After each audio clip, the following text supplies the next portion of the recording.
Born and raised in Waterloo, Iowa blues artist Kevin Burt had a tough childhood that put him in chronic survival mode for most of his life, forcing him to make a bunch of career and personal sacrifices to support his family. You're so worried about the basics of day to day that there's no way to think about tomorrow. There's no way to think about, not a day from now, not a week from now, not a year from now. You can't make future plans if you're not okay. And so you're just surviving, and that hustle turns into the worst kind of a loop to be in. Then last year, Burt made a decision that changed everything. Hello, everyone. I'm Chitra Ragavan, and this is When It Mattered.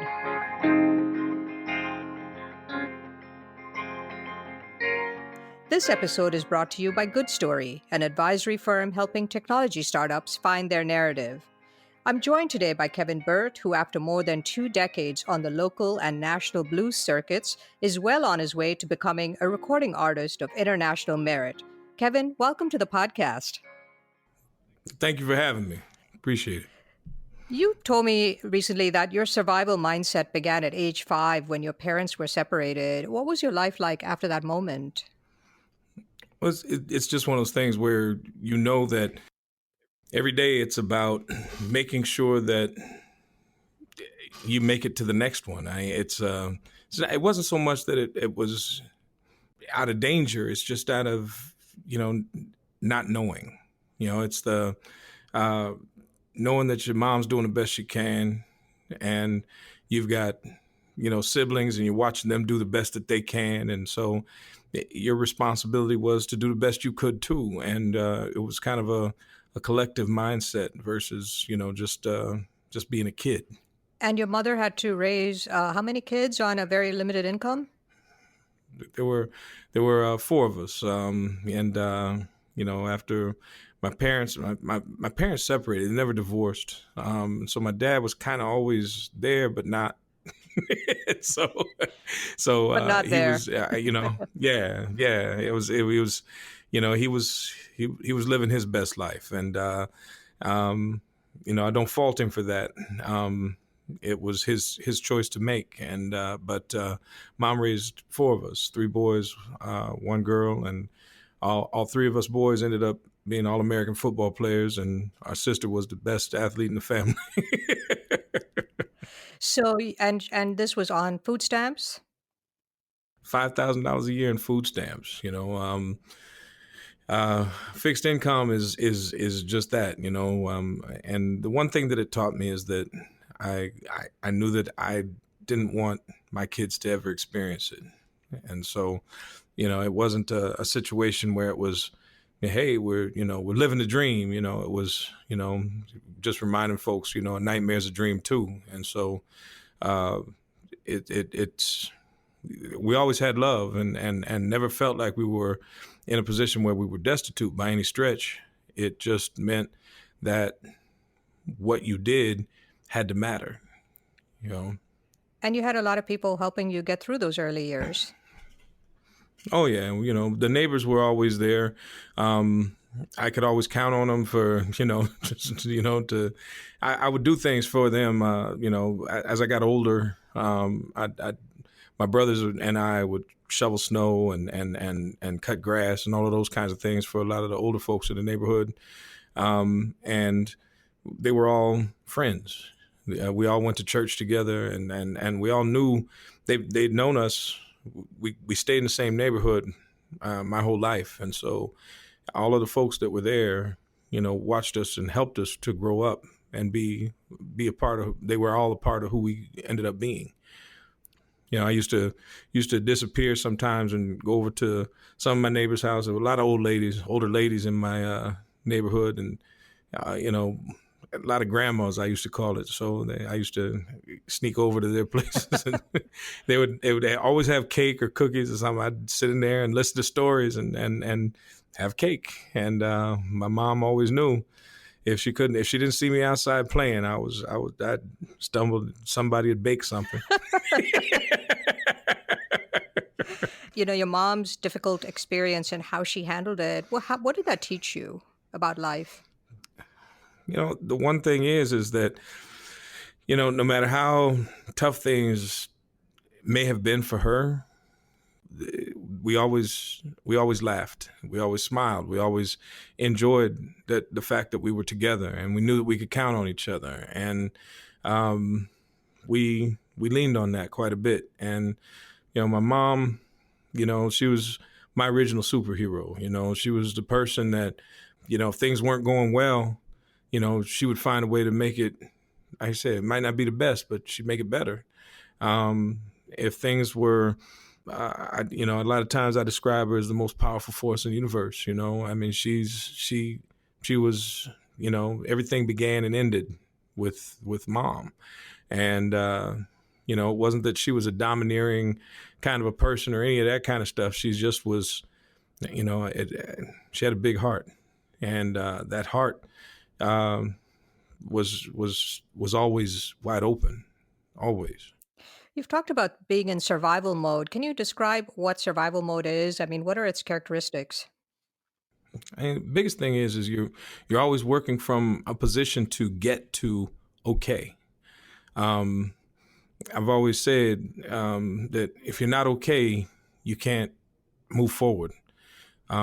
It's almost like you're digging yourself out of a hole, and sometimes folks forget that they gotta kind of, if they dig and they put the dirt under their feet, it helps to fill in the hole as you're going along, and eventually you can get out of it.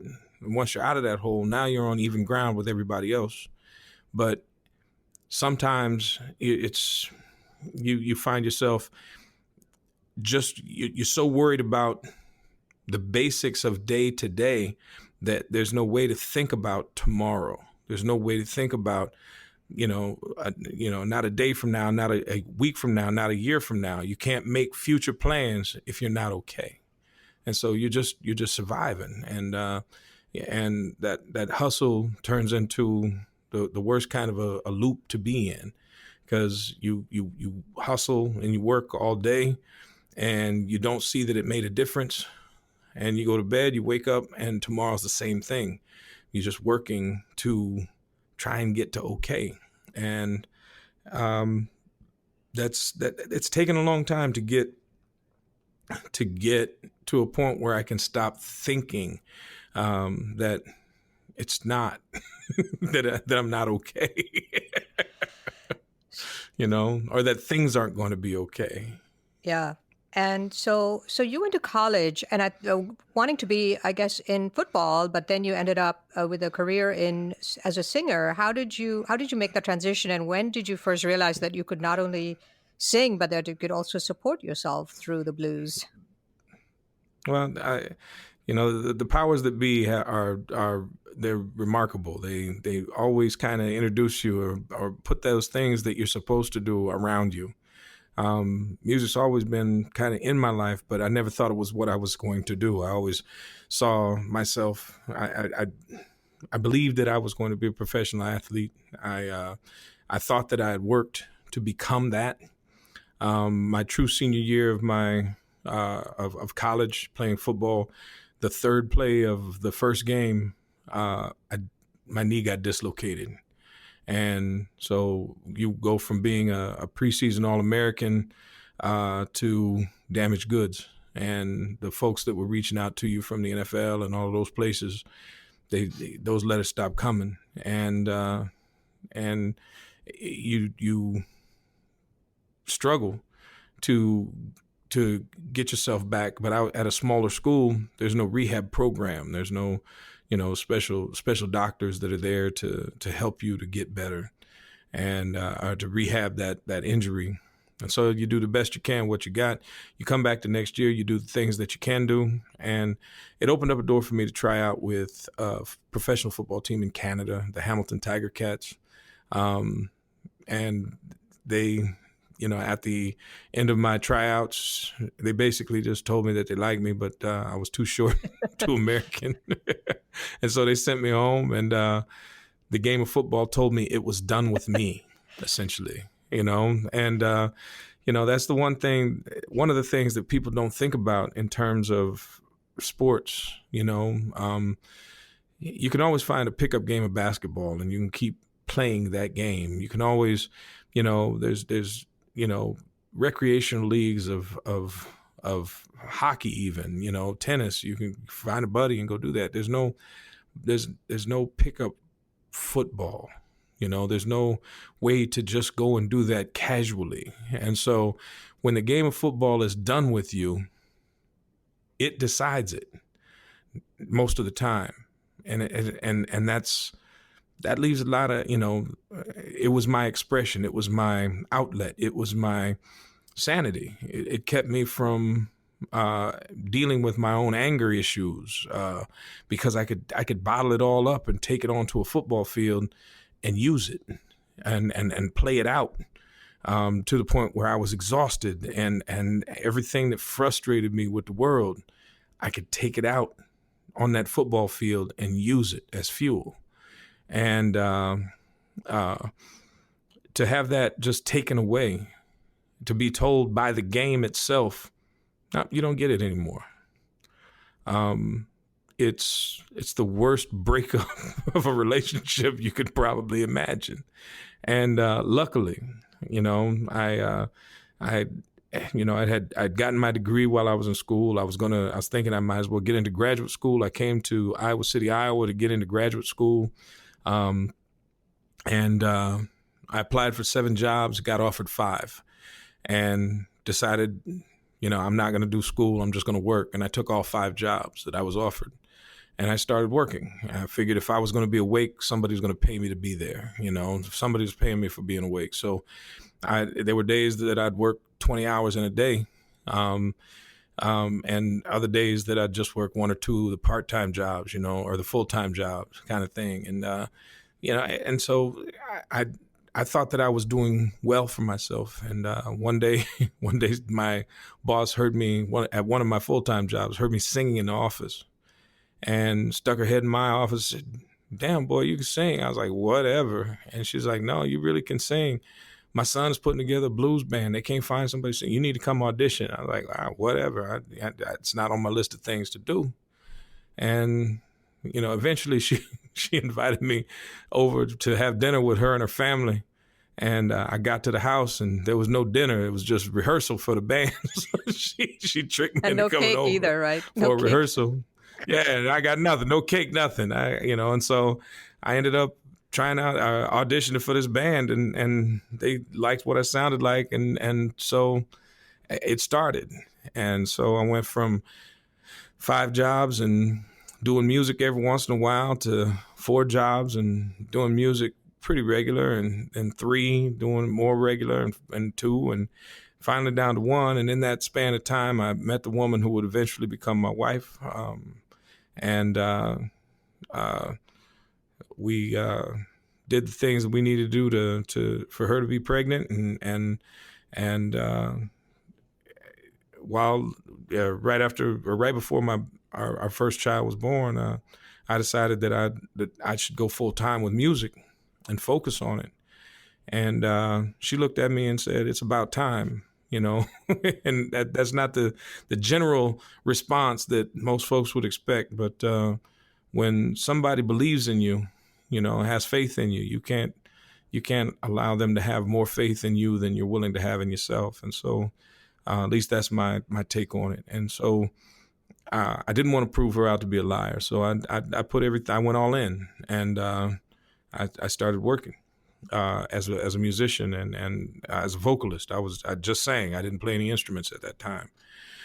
And so, as it found me, it took over, and it became that thing, not that I could do, but it really did become that feeling of this is what you're supposed to do.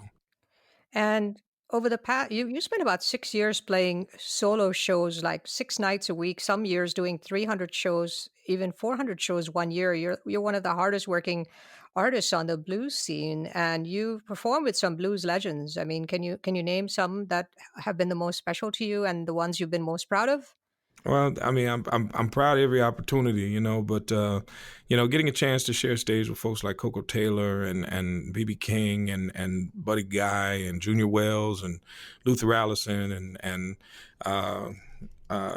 Gosh, I mean, it's a big old list. David Honeyboy Edwards, Lonnie Brooks, Little Ed and the Blues Imperials, Joanna Connor. I mean, there's a lot of the folks that are in that contemporary blues scene right now are all folks that I've gotten a chance to cross paths with before all of this happened, and then I get to now hang out in the room with them, and it's a pretty cool feeling. And that happened because you entered the International Blues Challenge last year, and it's something you almost decided not to do because you were so busy working and in survival mode. And so, what convinced you to enter the challenge? And you swept the awards. I mean, you won the top award for harmonica, guitar, and then number one in the solo duo category. What was it like when you heard the awards being introduced, It was announced? it was surreal. And it felt kind of stupid because I felt stupid because I didn't go there in the mindset of, man, I'm gonna win this. I went there and said, okay, if they like me, they like me. If they don't, I'm still doing this, and that was really the mindset. But I spent a lot of time reading the instructions for the competition. And And somebody had to convince you to do it, right? I had a handful of folks, a good friend of mine, Ken Valdez, his band, he had won the Minnesota Blues Challenge. So he was going to get the opportunity to represent the state of Minnesota at the International Blues Challenge. He talked me into doing the Iowa Blues Challenge as a solo artist.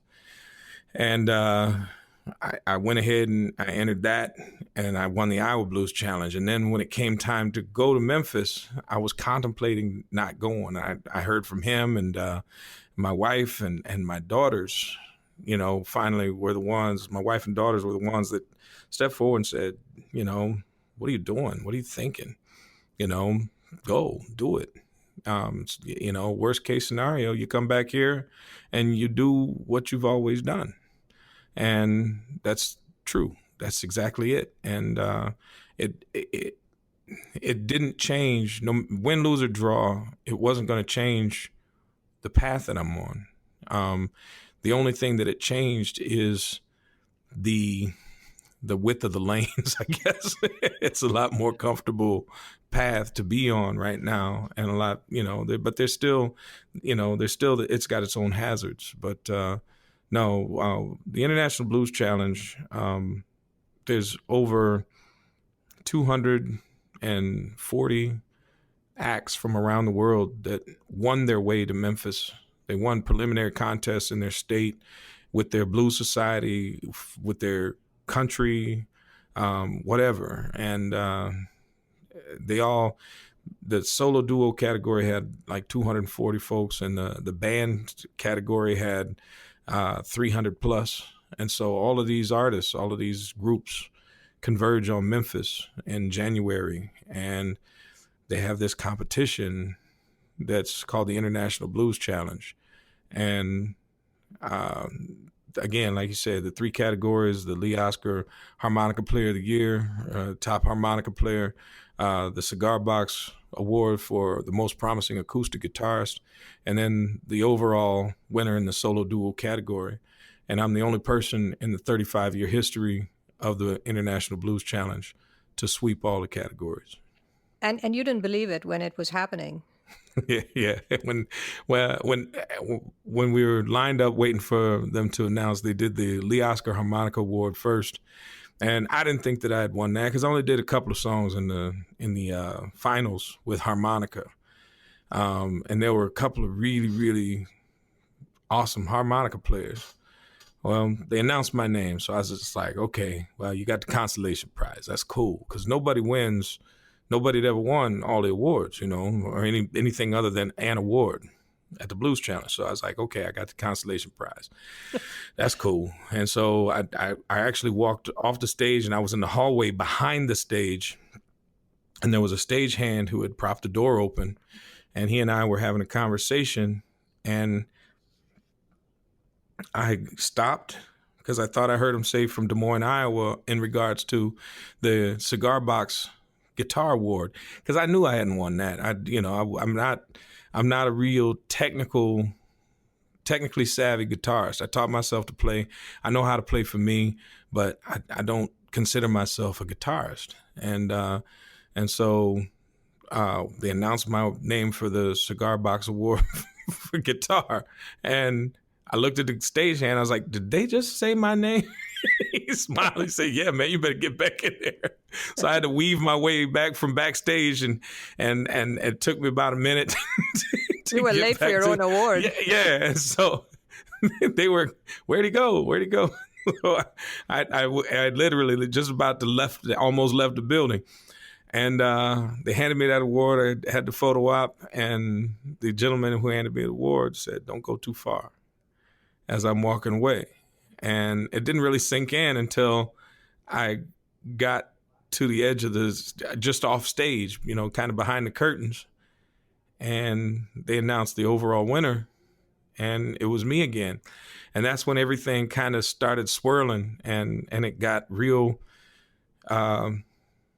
remarkably surreal in that moment, because it really did feel like it felt fake. It felt like I was out of my own body almost, and it's remarkably humbling because I knew the caliber of the musicians that were there. Anybody could be chosen the winner, and nobody could feel bad about it because everybody was fantastic.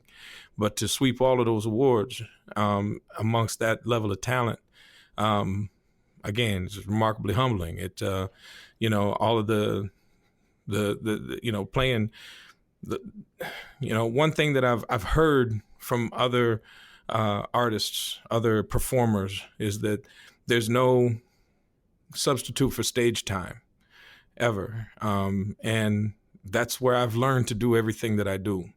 I didn't, get a guitar and learn to play the guitar and master it and then get harmonicas and master the harmonica and then, and take voice lessons and be comfortable with the vocabulary that I have with my voice and then hit a stage, polished and ready.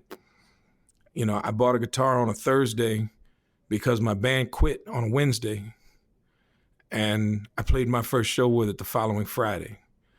And so everything that I've learned to do on stage. And I started booking shows. From that one show, I started booking crazy.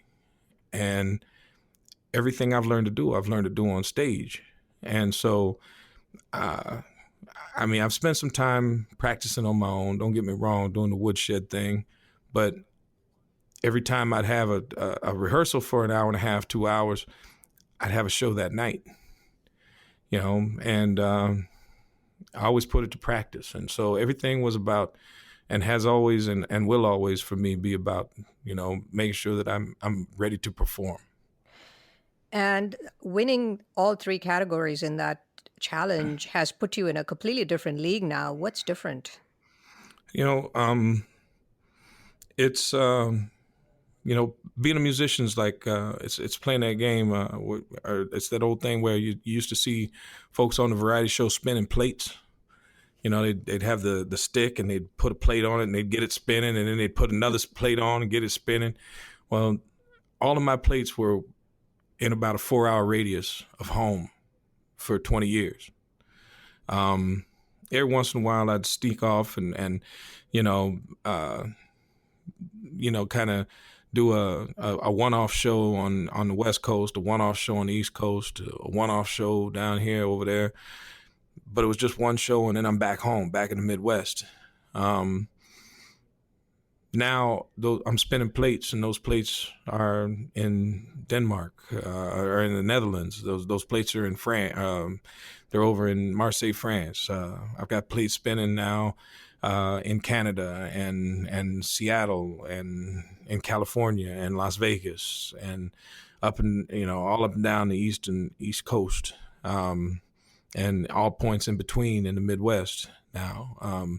And it's it's a bigger hustle, but instead of having to play 350 shows in order to make a living, I can knock it down to maybe 250 or 275, and where it seems like that's a lot of shows, it feels like a vacation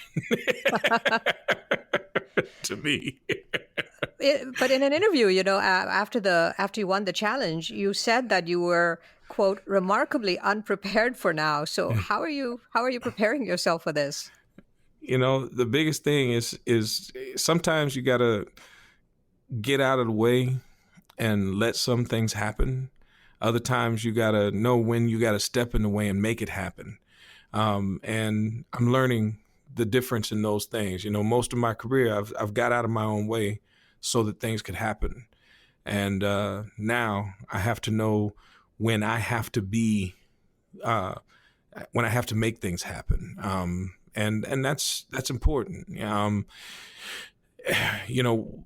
difference between, last or 2 years ago and now is not I played a lot of shows, but not a lot of people knew who I was. Now there's a lot of people that know who I am, and it's my responsibility to make sure that they now get a chance to hear me. They've heard my name, they know of me, but they haven't heard me do my thing. So now it's the hustle shifted to make sure that you get places to perform. Make sure you hit those stages. Make sure when you hit those stages, you're bringing an A game that nobody's ever seen before, or at least they walk away going, okay, I've not seen that before. I'm not going to invent a new chord. I'm not going to do anything musically that people haven't already heard. The difference right now is the emotion that I try to bring to a stage, whether I'm performing for 100 people or 100,000.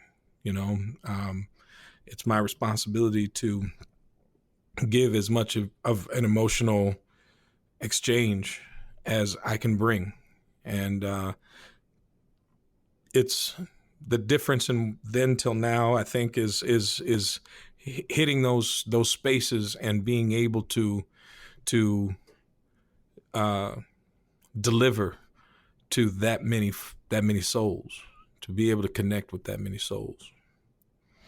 So, and in addition to being a performer and a recording artist, you're also a blues educator, and it's something you take very seriously. And you've been speaking a lot about in your talks about the overlooked importance of Iowa in the evolution and history of blues music. Tell us a little bit about that. Iowa's seen now as a flyby state. You fly over it, to get to wherever it is you're actually trying to go. And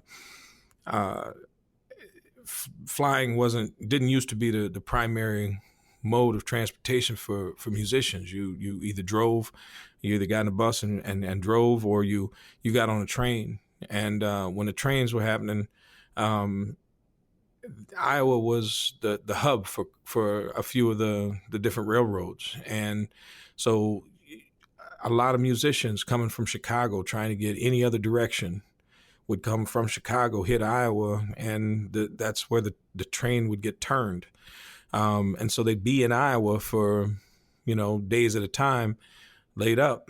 Well, there were a lot of dance halls here. A lot of folks played music in Iowa that, and it created little pockets of music history in places like Cedar Rapids, Waterloo, Old Iowa, where the hub for the Sioux Line was. Different places had different marks were left, but the places along the Mississippi River, towns like Burlington and Clinton, places not far off, Davenport, right on the river, places like Waterloo and Des Moines ended up being places that were extensions of the Chitlin circuit, as they say. Folks would make it up this way, and there were a good dense population of blacks that were transplanted from the South to work at places like John Deere and Rath Meatpacking and different places along the Mississippi River. And so a lot of music came to Iowa, and was played, and people wanted to be entertained, and that was finding out those. It's not written down in a lot of places, and so seeking out the history. Luckily, I got to hang out with a lot of older people and listen to them tell stories when I was little, and so I think those kinds of things sparked curiosity and connected a little bit of the past to my soul always, and so getting that information, making sure that it gets passed on, and pushing the folk artistry of blues to another generation, I think is important. You've been on the blues scene for more than 2 decades. So, what's the biggest difference that you see today about the industry and how it's evolving? Well, the one thing that the industry, the recording industry overall, has one thing that's happened in the last 10 to 15 years is that blues festivals, the performance opportunities for blues artists continue to grow, continue to create more and more opportunities. Every state and now most countries are starting to have blues festivals, and they're fantastic. People come out and they enjoy the music. I was talking to somebody the other day, and I was just like, of all the blues festivals I've been to, I don't think that I've ever seen like an altercation at a blues festival. I mean, just those things don't happen. People are into the music, and the music makes everybody smile. And so at the end of the day, everybody enjoys themselves. And so they're starting to happen all over. Well, the music industry itself is losing a couple of different genres because of the recording industry. There's not a lot of money being made by the old rock bands that used to cover blues artists, but tell everybody that they were rock bands. So, you got those groups that the Southern rock groups, now all of a sudden, instead of being Southern rock or being just rock and roll, now all of a sudden everybody's going, oh, I'm doing a blues album. And so you've got folks that have been out there grinding and building themselves, even prior to me, the Bernard Allisons, the Eric Gales, the Shamika Copelands, the Ronnie Baker Brooks, the Dwayne Brooks, Baker Brooks, a lot of these other folks that are out there, and they've gotten themselves, that they've built their name to the point where they're starting to be looked upon as headliners for different festivals. But then all of a sudden you get guys like, and not knocking on him, but you get guys like Boz Scaggs that just say out loud, hey, I'm going to do a blues album now. And all of a sudden they become the headliner for blues festivals. And they've not been grinding and hustling, doing the performance, the touring stuff as a blues artist for years. It's just that all of a sudden your royalty checks are starting to dry up, and you need more outlets to perform in. You need bigger outlets to perform in. And, those festivals, they're big deals. And so it turns into those things where, I've noticed that, as a Black folk art, it's the one folk art that seems to, that other cultures try to adapt to themselves. You don't see a group of, you don't see a group of brothers getting together and saying, hey man, what we need to do is put together a slam and polka band. I think that what we could do is we could put together a Celtic group that's better than a bunch of Irish guys. You don't find a group of Asian guys that are saying that about a bunch of Irish guys, and so blues is the only folk art that other cultures try to assimilate to themselves and devalue the originators. And I find that, and that's just an observation. That's my opinion. And so it's an observation that I'm making that I wish I didn't see. And I say those things just so that hopefully that folks will stop for a second and think and go, wait a minute, that's right. That is there, that is a culture's folk music, it's, I think that it's fantastic that everybody thinks it's cool. I think that's awesome. But, it's one of those things where you can't step in and say, I do this as an outsider. I do this better than you. Mm-hmm. That's remarkably bold to me. Looking back at your former self and where you are today, do you have any closing thoughts on what you might say to those grandmas who fed you cakes, or to your superhero mom who's not here to see you today at your peak? The biggest thing that I'll ever say is thank you, and, I appreciate every moment, every nugget of wisdom that you offered me, even if I didn't think that I was trying to hear it. The fact that you cared enough about me to share it with me so that it would always be there, once you hear a bell ring, you'll never forget the sound of that bell. And, there's been a lot of people that have shown a lot of kindness to me in my childhood and in my adulthood as well, and I hope that I can offer that kindness at the same level that they offered it to me. That's to me, that's the thank you that I offer out there. I thank my mom for teaching me to keep my heart wide open, and to, every once in a while, somebody's going to pour a little salt on it, and it's going to hurt. It's going to sting, but that doesn't mean that I close it off. I keep it open, and I let that part pass, because the other part is too valuable. Well, thank you so much for joining me. I was wondering, would you like to sing and play something for us? Absolutely. I'm let's see. Why don't we go?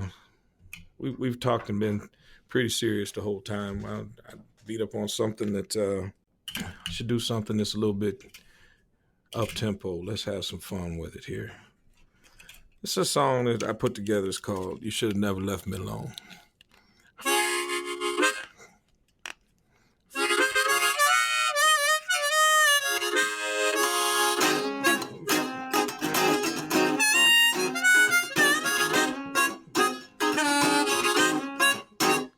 I want to tell you right now, babe, since you're walking out that door, all your so-called good friends are coming around my way and calling me on the telephone, saying it's a shame to see a good man, that's me, baby, sitting home all by himself. Yeah, they're telling me how much better off I am now that you done put our love up on that shelf. I want to tell you right now, baby, yeah, you should have never left me alone, no. Are you hearing what I'm saying now? You should have never left me alone, no. Now your so-called good friend, well, they've been running around conspiring,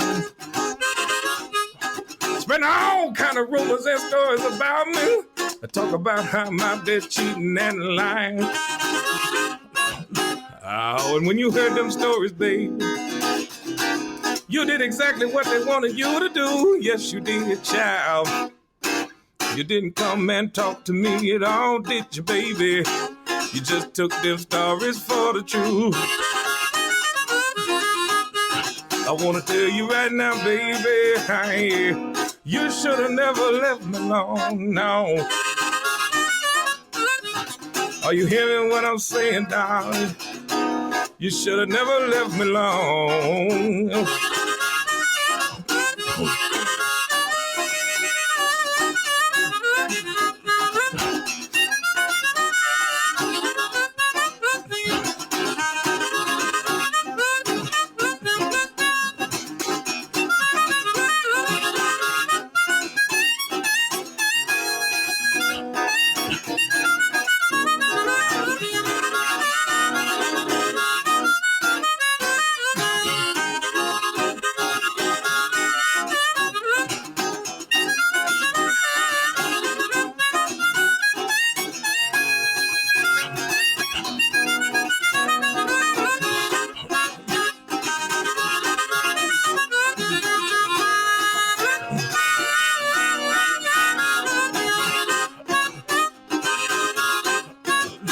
listen up here, baby. Well,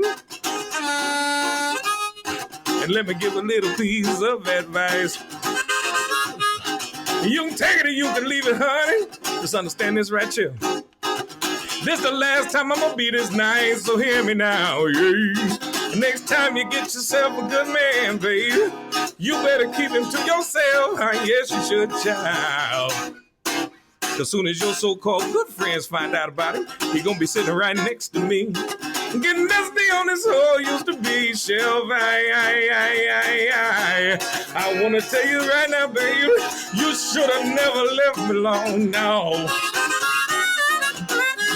Are you hearing what I'm saying to you, darling? I'm just saying, should have never left me by myself. Put our love up on that shelf. No. You should have never left me alone. No. Oh, my, baby. You should have never left me alone. No. That was absolutely spectacular. Thank you. Thank you very much.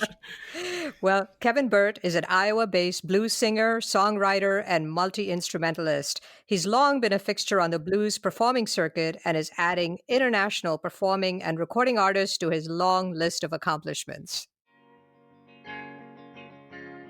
Thank you for listening to When It Mattered. Don't forget to subscribe on Apple Podcasts or your preferred podcast platform. And if you like the show, please rate it 5 stars, leave a review, and do recommend it to your friends, family, and colleagues. When It Mattered is a weekly leadership podcast produced by Good Story, an advisory firm helping technology startups find their narrative. For questions, comments, and transcripts, please visit our website at goodstory.io or send us an email at podcast@goodstory.io. Our producer is Jeremy Kaur, founder and CEO of Executive Podcasting Solutions. Our theme song is composed by Jack Yeagerline. Join us next week for another edition of When It Mattered. I'll see you then.